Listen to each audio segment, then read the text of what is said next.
Hey guys, so in today's video I'm going to be showing you how to part and section out your natural hair for box braids, twists, or any protective style that you're trying to achieve this year so you can have a professional looking results.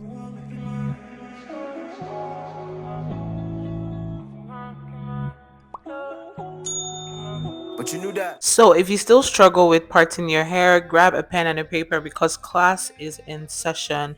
The first thing you're going to need is a three-way mirror.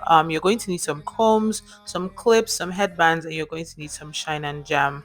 Now I'm going to say this here that your nose and your ears are very important landmarks when it comes to parting your hair. So the first thing you want to do is make a part going from the top of your ear on one side to the top of your ear on another side, and this is going to be our first section. Okay, stay with me. It's very important to know that this is just a rough part. It doesn't have to be straight. We're going to go back in with that shine and jam and apply it across the part, and what this does is it helps you make a straighter and a cleaner part. So that's what I'm doing right here. So once the part is as smooth or as straight as you'd like, you can go ahead and just section that off, and then we will move on to our next section. The second part is going to be one going from the top of your ear on one side across your head, going to the top of your ear on the other side. So as you can see now, my hair is divided into three sections. This is what you want, and I promise if you can get this far, you've already achieved a lot. So now we're working with the first section, and I'm going to be dividing that into three different rows, and that's because I'm trying to get medium sized braids. If you want to get smaller braids, you might have to divide it into four,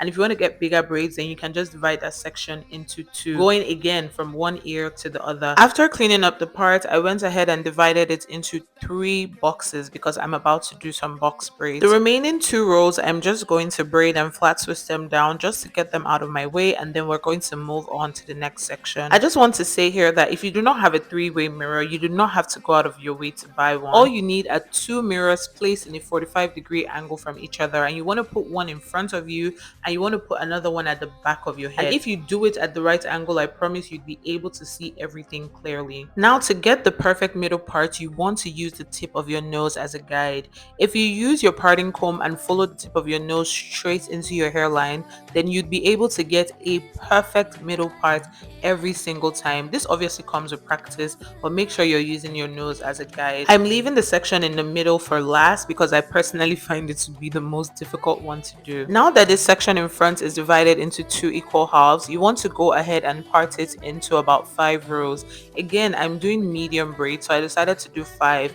If you want smaller braids, you can do 6, 7, 8, 9.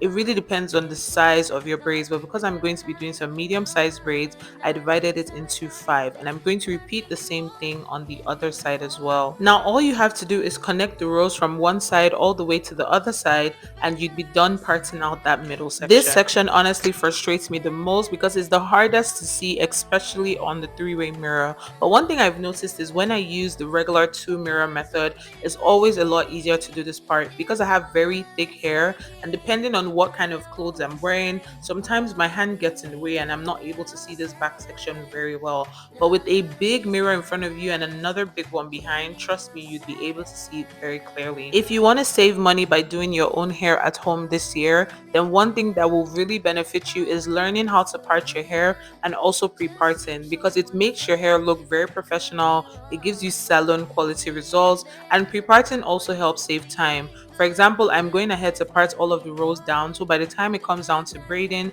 all I have to do is make the boxes and start braiding. I don't have to part each box and then braid. I also always do this process on blown out hair because I find that it's so much easier to part natural hair when it's in its blown out state. At this point, I'm basically done pre-parting all of the sections, and it's now time to go in and make those boxes and braid my hair. Personally, I like to do something called the bricklayering method, and I'm just going to show you guys a simple hack that I use. This basically means that no two boxes fall directly on top of each other, and this just helps to give it a fuller look in the end. So what you want to do is find the box in the middle of the previous row, or the box that's closest, and you want to make your first part going through the middle of that box.